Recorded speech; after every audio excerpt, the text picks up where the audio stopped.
Welcome to the Family Beacon podcast from Minnesota Family Council with hosts Grace Evans and Moses Brattrud. Stay informed on the top stories on life, family, and religious freedom. Get the facts, stand for truth. Hello, this is Moses Brattrud with Grace Evans from the Family Beacon podcast. We are so excited that you are tuning in to season 2. Woo! Where you can get the facts and stand for truth. Exactly, and we are so excited to be coming back to you after a couple months sabbatical. Moses had a pretty big life change. I did have a pretty big life change. I had a baby. His name is Anselm, after St. Anselm. And Anselm Thomas, after St. Anselm and St. Thomas the Apostle. And I'm not going to talk too much more about that because if I do, I will cry. So I'm not going to. Everyone comment, so congrats, Moses. Yes. In the comments because, he's really adorable. Take it from me. I've seen the kid. So cute. I will accept your compliments. I will also accept your Venmo and PayPal. Kids cost money, folks. Kids cost money. Diapers ain't cheap. So we're back for season 2. Mm-hmm. We're so excited to bring this back to you. It's a bit of a different format. We're really excited to have this wonderful, beautiful image of Minneapolis, our state's largest city. Behind us, we've got these fancy mic arms. We are now officially professionals, but we're going to continue bringing you. We're officially professionals. Don't laugh. If you laugh, it takes away from the credibility. We're definitely going to be bringing you more of the news that matters to you, as Grace said, so that you can get the facts and stand for truth. And we're going to get right into it because there's so much news that's happened just this week. And so we're going to talk about a couple things that I think are really important. And when we look at what we try to talk about, we're thinking about things that Christians in Minnesota and around the country are thinking about and praying about, and where there's controversy and contention, and where people just don't know what the right answer is. And this is how I explain it to people too when they say, "Oh, tell me about your podcast." I say part of the goal of the podcast is to let you guys know, it is to do the research for you almost, because there's so much going on in the news cycle. I mean, Moses and I know this. There's no way that either of us could keep up with every single thing that's happening. Right. No one in the world could do that. But what Moses and I are doing every single week is we're going through the news cycle, we're going through what's happening in Minnesota and also on the national level, and we're figuring out what the top stories are on life, family, and religious freedom. We're going to figure out what those top stories are. We're going to research that and present it to you in a factual way with a biblical worldview so that you don't have to do the digging yourself, because there is just so much happening. And that's what we pray. We pray this is a good resource for you so that you can tune in on your drive to work or on your commute. Whatever you're doing, we want to be that source for you where you can get the facts and stand for truth. Absolutely. And speaking of formats, so if you're listening right now on iTunes or Spotify, please continue to do that. Give us a 5-star rating, which helps more people see our podcast, and also know that we're on YouTube and Facebook. And if you're watching on YouTube or Facebook, know that if you want this in audio format, you can get it on iTunes and Spotify and the other platforms. Now, without further ado, I want to get into our news of the day. And the biggest thing that happened today is the confirmation of Kentanji Brown Jackson as our nation's first Black woman Supreme Court justice. Now, we have already written a piece. Our content writer, Luke Mueller, has already written a piece concerning this nominee. Now she is officially nominated and elected. If that's the correct terminology, elected? Sworn in. Sworn in. But she has not been sworn in yet because she won't be until Justice Breyer officially retires. She's been confirmed. That's the terminology we should use. So definitely check out that piece by Luke. We'll have it on the screen and in the bio. But there are a few things Moses and I want to say about this. I want to start off by saying that as a woman, it is discouraging to see a woman elected to the Supreme Court that can't define what a woman is. It is discouraging, and it's a sign of the state that our culture is going in. It's very depressing that she can't define what a woman is. She was asked to define it. It's caught on record. You can look this up.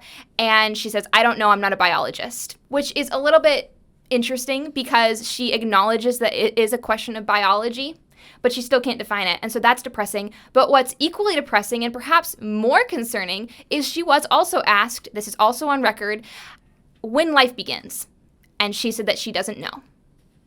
So that is equally concerning to me, and probably more so concerning because obviously, Carl Trueman recently wrote a piece on this. Obviously, if we can't define what it means to be human, then we're not going to be able to define what it means to be a woman.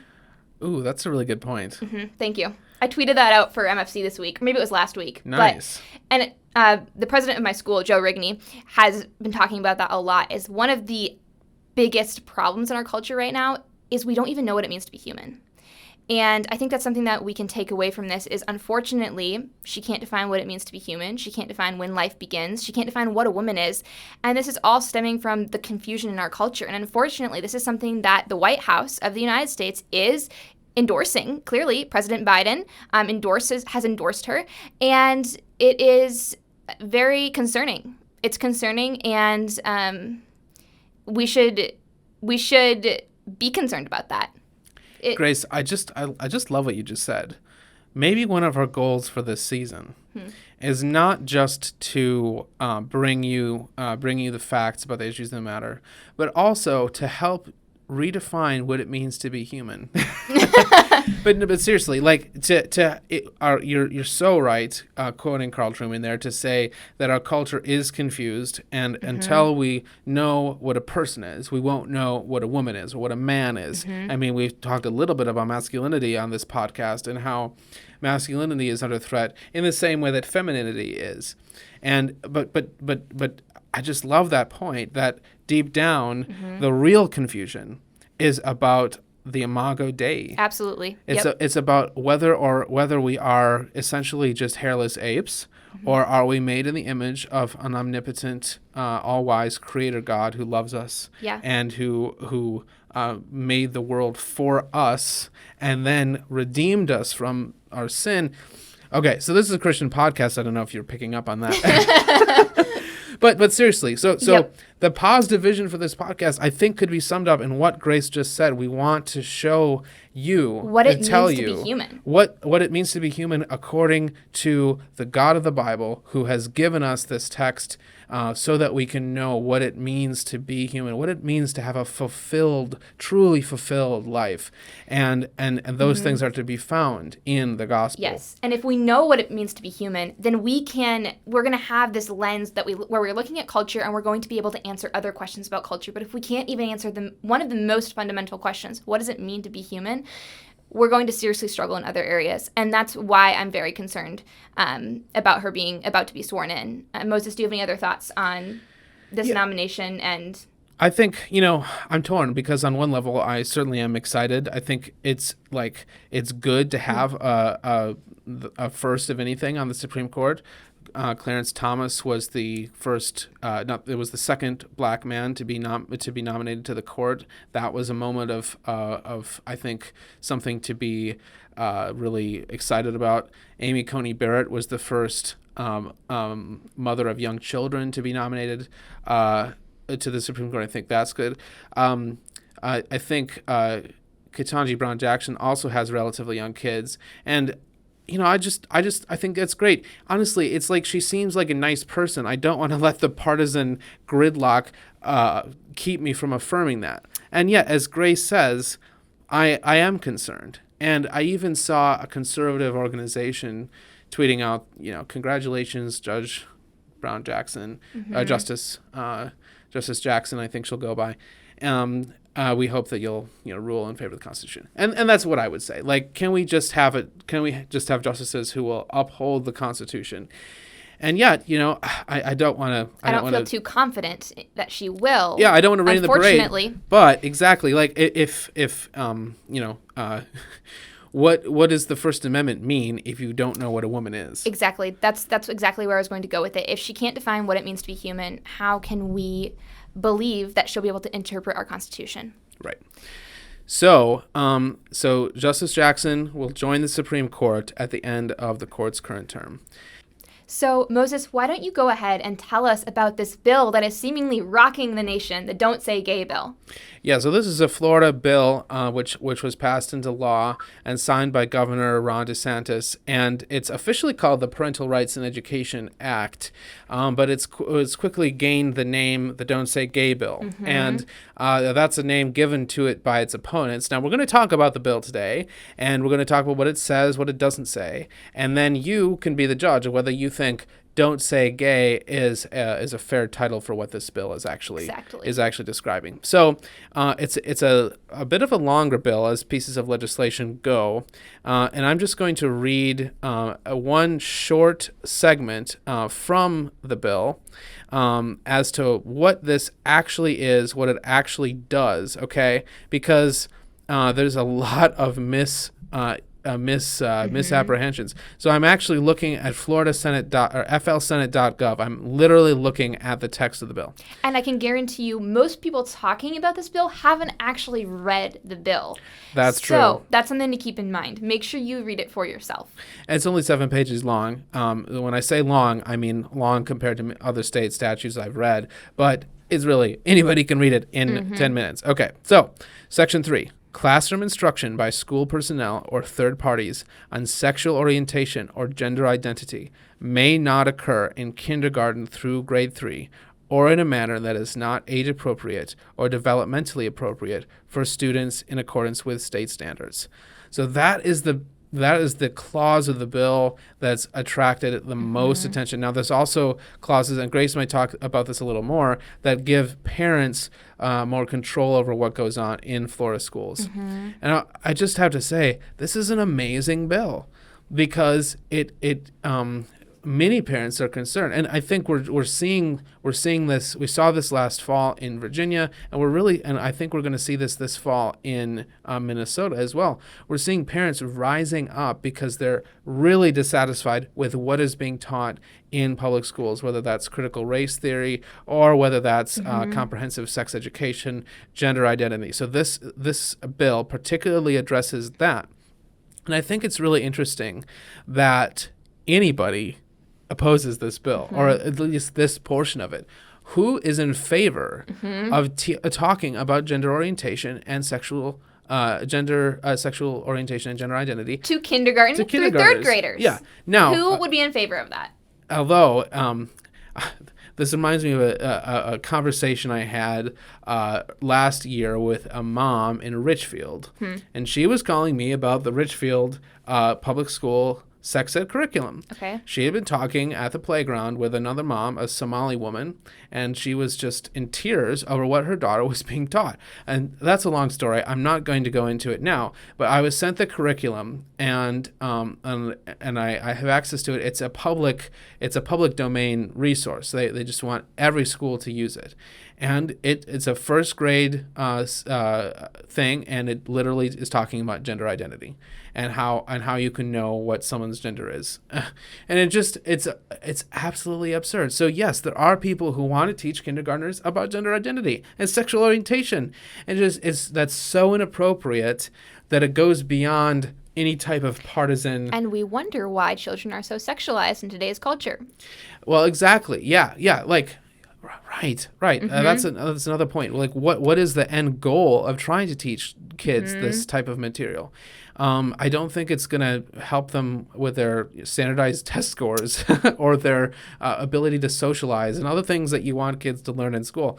So the thing about this is that it's really popular. 61% of Americans, according to one poll, 52% of Americans, according to another poll, support this legislation. I've even seen polling that says 55% of Democrats support this legislation. Even though it's being deemed the Don't Say Gay bill by the opposition, by progressives, even with that. Right. So if you're watching the news, what you're seeing is people are talking about teachers being muzzled. Yeah, that this is a bigoted attempt to get LGBTQ plus children out of schools. It's not affirming towards them. That's what the media is saying. That's what progressives are saying.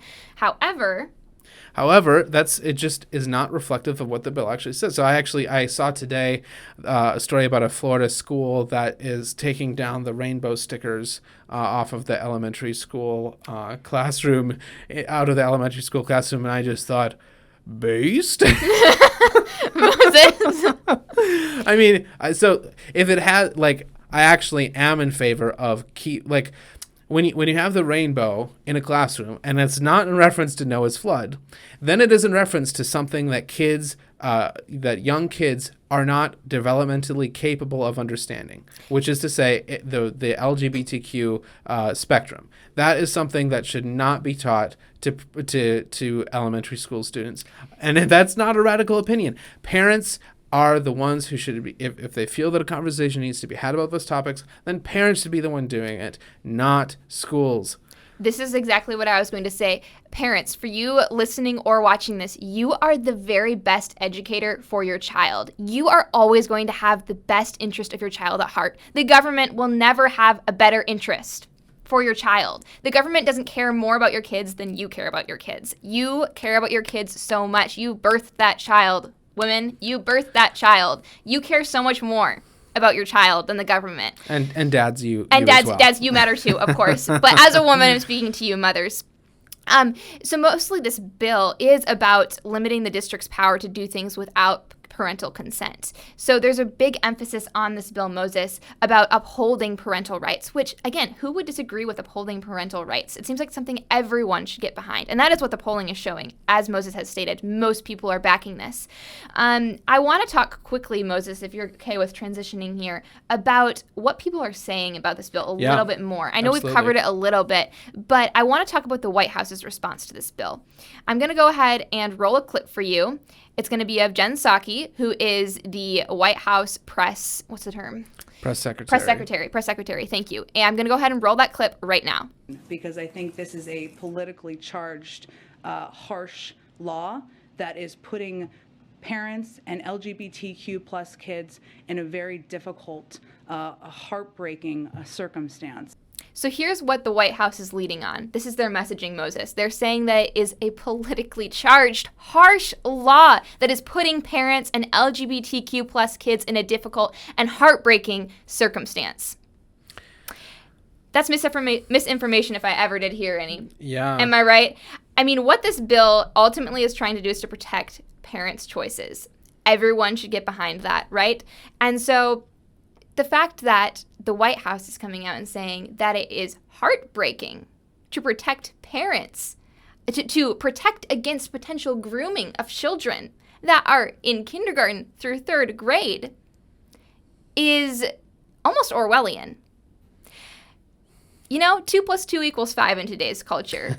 It really does. It is interesting that she would use the term heartbreaking to refer to a bill that is doing a lot of good to protect children and parents. Something to chew on. Otherwise, I also want to talk quickly about how Disney has responded to this. Oh boy. This will be fast because I don't think we need to get into all the weeds. Disney, first of all, remained silent on this issue, but then they got canceled a little bit because they weren't being politically correct enough. And so Disney then decided to publicly comment and stated, "Our goal as a company is for this law to be repealed by the legislature or struck down in the courts, and we remain committed to supporting the national and state organizations of working to achieve that.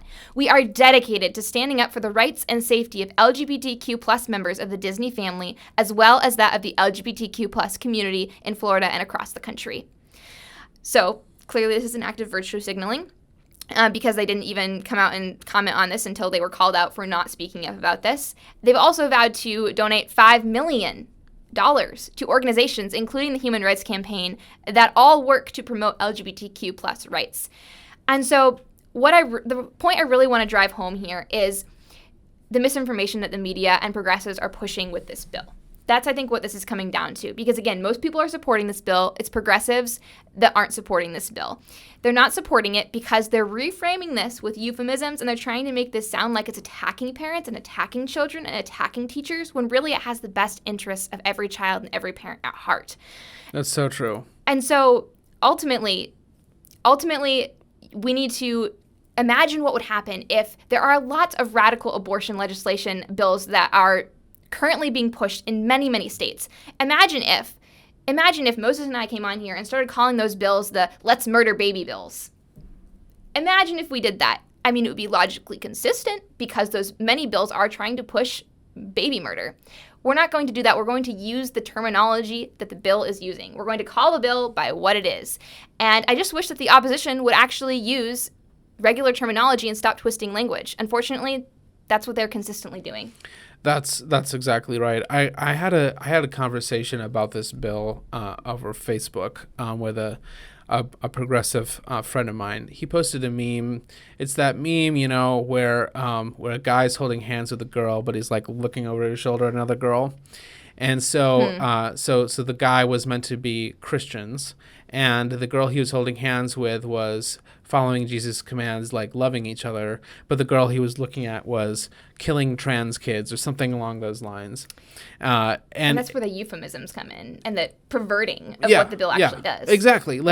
In no way is this bill a threat of like bullying or of anything like that. It's just regulating what teachers are presenting in the classroom and whether or not they're going to talk about sexual orientation and gender identity in pre-K through 3. That's, again, what we're talking about. We're not talking about making it to be illegal to be such and such. So it was just like, I thought that was ridiculous. And so I commented, I was like, do you think Jesus would have a really big problem with the state telling teachers to keep sexual orientation and gender identity out of the pre-K curriculum? And based on the comments that I received back from that, many people think Jesus would have a big problem with that. This is this absolute divorce from reality. And there's also this incredible divide between people where people are literally looking at that bill and thinking that somehow this is going to make children's lives horrible for them. When what we're looking at this bill and we're thinking, actually, this is great because it's actually this over-sexualized, nasty curriculum that's being pushed on children at early ages that is making their lives miserable and increasing the chances that they will feel uncomfortable in their body, et cetera, et cetera, et cetera, which and then end up identifying as transgender or having friends who do, and that's just that's a sad situation. Whatever else it is, it's a sad situation when that happens, and we're talking about trying to prevent that. Okay, so so you kept going, and it just didn't go anywhere. But mostly, I was accused of wanting trans kids to commit suicide. And can I just comment on that super fast? Yeah. Whenever people pull that card, it seems like people always pull that card. They just pull that card whenever you disagree with them. Like, oh, well, the kids are going to commit suicide if you don't support them.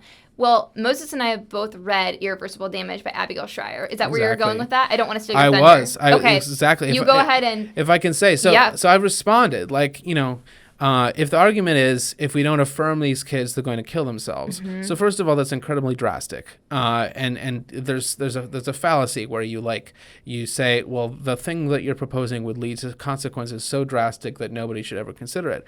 It doesn't actually mean that there's any causation between this bill and anybody horribly being bullied or self-harm. So second, this is less applicable if transgender identification is not something where a kid suddenly discovers that they were always this way and they need this surgery and they need these hormones so that they can be who they always knew they were. That's not what coming out as transgender fundamentally is, because we know that kids are not born in the wrong bodies. Kids are born in the bodies that God gave them, and that is beautiful. And is a despicable thing to affirm a child that is confused and hurting, and to tell a child, that's right, you were born in the wrong body. It is despicable, and it will not help them. It will harm them. There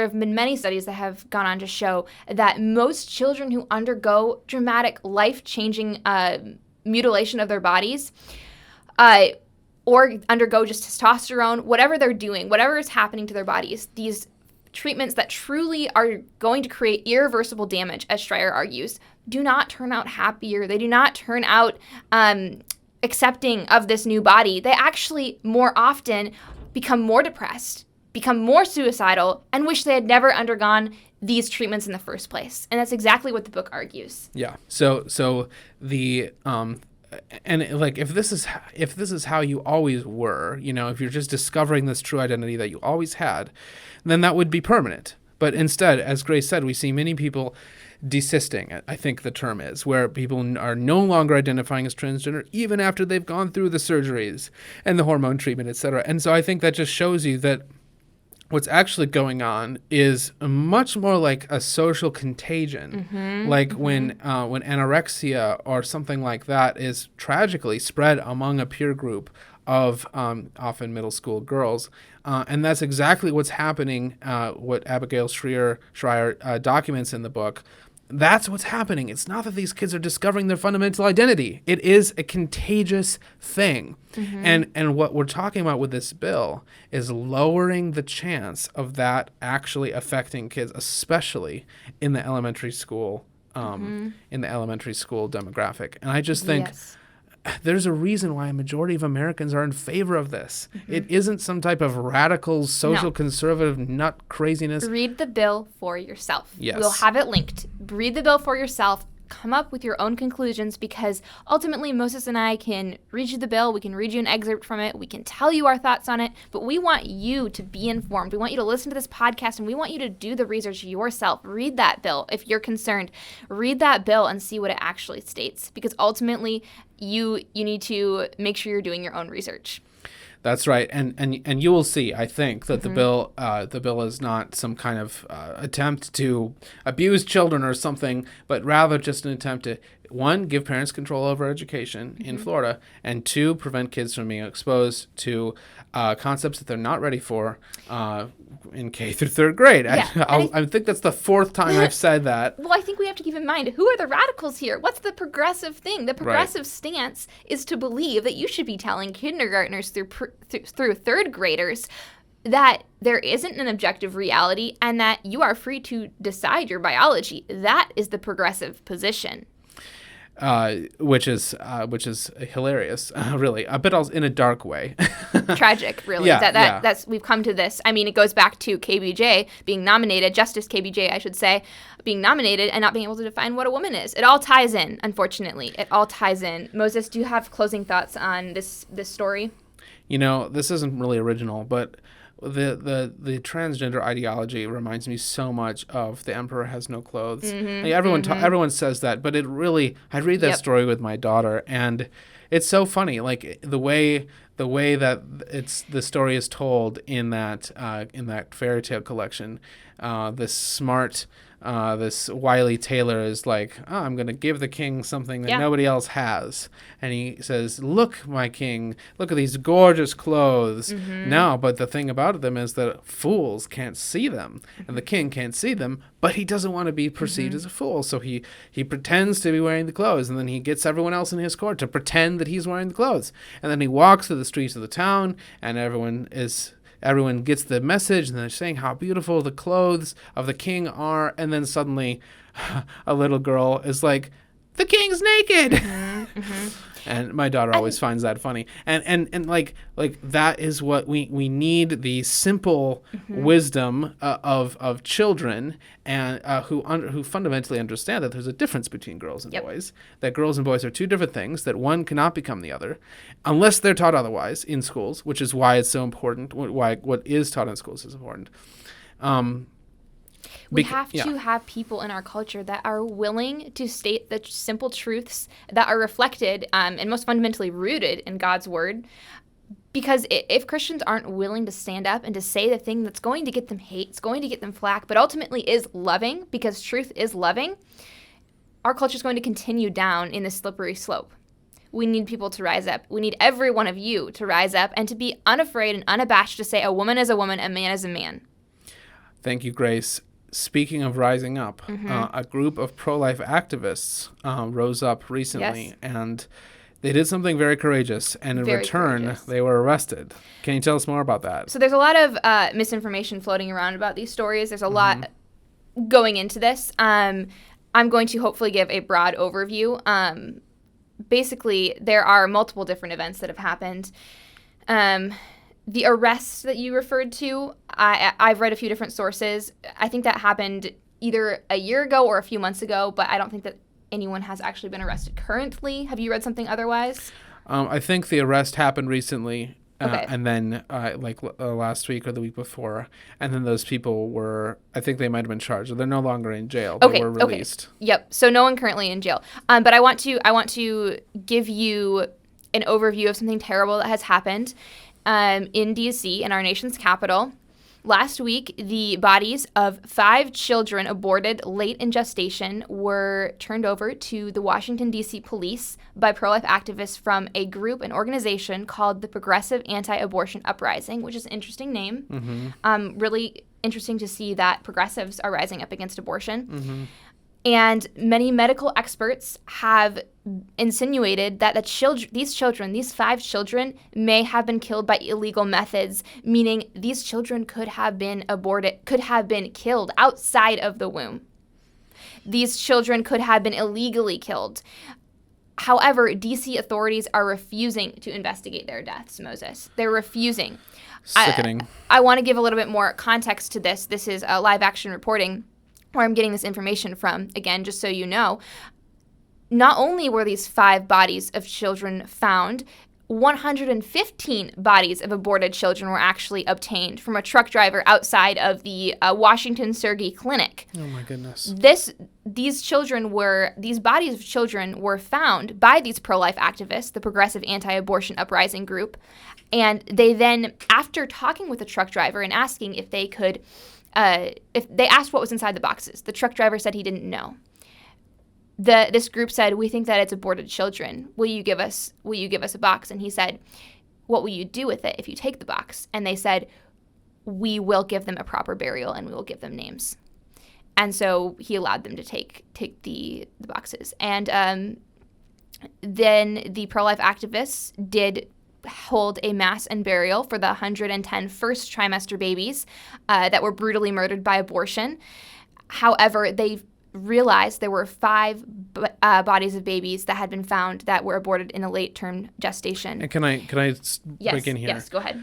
So partial birth abortion is illegal in the United States. It's federally illegal. So it's illegal to induce labor in a woman and then use the natural delivery process and then terminate the baby's life or kill the baby on the way out. That's illegal.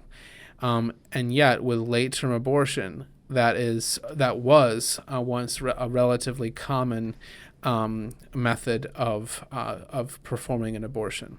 So so it's illegal, and yet my understanding, I'm not a doctor, but of course if I was, I wouldn't do this. But my understanding is that in a late-term abortion, it is significantly easier to perform an abortion this way. And so that's why with like Kermit Gosnell, the House of Horrors, shady abortionists, this wouldn't be the first time that a shady abortionist broke the law. All abortionists are shady. Broke the law to end the life of a near-term child, essentially bringing it into the world only to end its life. Exactly. And the fact that the D.C. police force is refusing to, so far, as the filming of this podcast, April 7th, this could change by the time we release it tomorrow on April 8th, they have refused to investigate this crime, which is horrific. And it shows that, it's horrific. I'm going to leave that there. U.S. Senator James Langford and U.S. Representative Jim Jordan, along with 21 of their congressional colleagues, have signed onto a letter. This happened April 5th, to the D.C. Mayor, Bowser, and the police officer, the Metropolitan Police Officer of D.C. And in this appeal, they wrote, "If the bodies of other babies who were not aborted were recovered in a similar fashion, it would be hard to imagine that the Metropolitan Police declining to conduct a thorough investigation into the death of each child." So what they're saying here is, if these children had been found, these 5 innocent souls have been found, if they had been found in a different fashion, not along with the dead bodies of aborted babies, of 110 other aborted babies, the D.C. police would be outraged. Clearly, they would be investigating something. The very reason that it seems that because they are not investigating it, they almost already know that this was an illegal act. They also say in this appeal, while other horrific methods of abortion unfortunately remain legal for the time, killing a child through a partial birth abortion is a crime under federal law. So that's just restating what Moses just said. And so I will say this. Moses and I have decided not to show pictures of these innocent children who have been graphically and brutally murdered on the podcast because it's a family-friendly show. However, if you are pro-abortion and you're listening to this episode, first of all, thank you for listening. But second, take a long look at these images and ask yourselves, we will have an article linked in the description, and you can click on that article, but do that at your own peril. If you're pro-abortion, take a long look at those images and ask yourself if that's the side of history that you want to be on, because that surely is not the side of history that I want to be on. I want to be on the side of history that stood against the greatest injustice of our time. If you're personally pro-life, if you believe that abortion is wrong, but you still think people should be allowed to choose abortion if it's right for them, take a long look at those images and tell me if you want to be on that side, if you think that should ever be allowed. The answer is it most certainly is not. Here's what you can do, because I want to leave on a moment of hope and a moment of you can do more than merely grieve and pray, as Moses and I will be doing. You can demand that the autopsies and a full investigation be done into the depths of these 5 innocent souls. You can demand this by going and calling D.C. Mayor Bowser. His number will be on the screen right now, 202-727-2643. You can call him, and here are some talking points, if I was you, that I would use. And Moses and I will be using these talking points. The medical examiner and the D.C. police are currently in possession of 5 innocent children who may have been killed through an illegal abortion, brutally murdered. The medical examiner must perform a full and complete autopsy and make his thorough report known to the general public so that the D.C. police can understand what actually happened to these children. You may also use the messaging that doctors who have seen pictures of these children have concluded that there may have been violations of the partial birth abortion ban and the Infant Born Alive Act. You can say that. You can hold them to that. You can tell them you want investigation. Then, after you've called and used these talking points, or you can formulate your own based off of these talking points, which are very similar to Live Action's and Lila Rose's, you can ask them to ensure, after the investigation has completed, of how these innocent children died. You can ask that these babies be laid to rest with dignity and respect and given a proper burial, as every child should deserve. Call Mayor Bowser, be respectful, be a winsome voice of truth, but do not compromise, because this is the greatest human rights crisis of our time, and if you are not against this, you are on the wrong side of history. Grace, thank you so much. And, I just want to say that elections matter. So whether or not the D.C. police choose to do something, ultimately the District of Columbia is under federal authority. It's not a state. And federal authorities should be looking into this, because this is a potential violation of federal law. And I think it's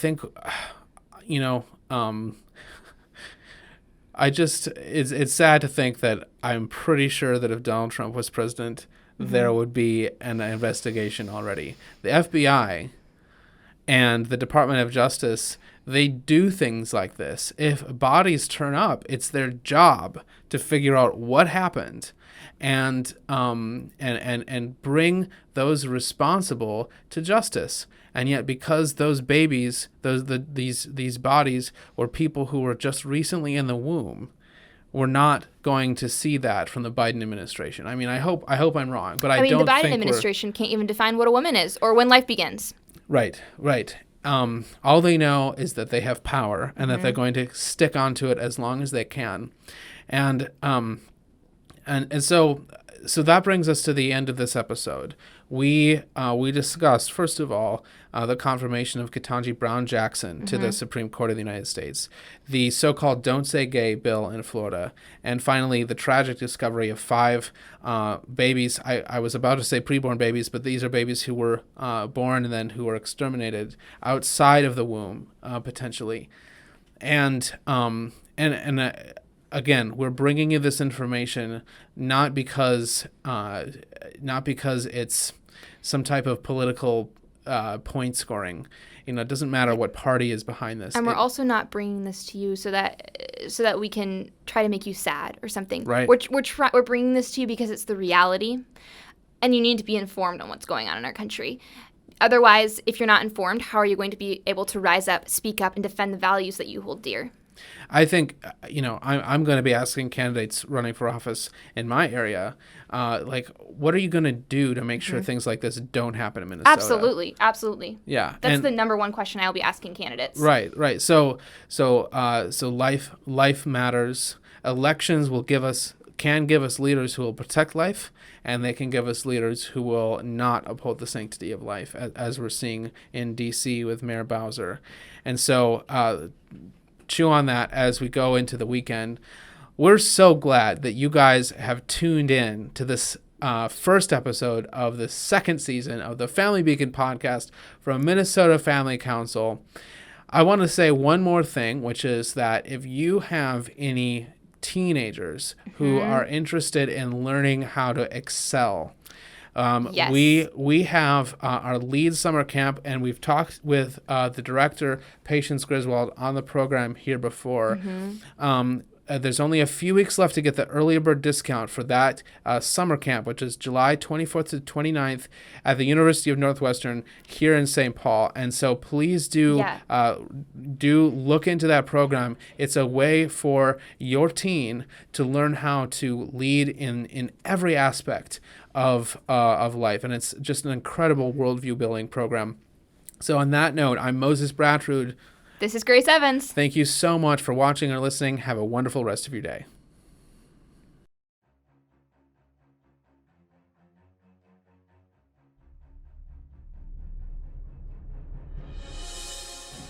Thanks for listening to or watching this episode of the Family Beacon podcast from Minnesota Family Council. Subscribe wherever you listen to podcasts so you're up to date on life, family, and religious freedom. You can follow us on Instagram at MN Family Council and subscribe to us on YouTube to watch our content. Get the facts, stand for truth.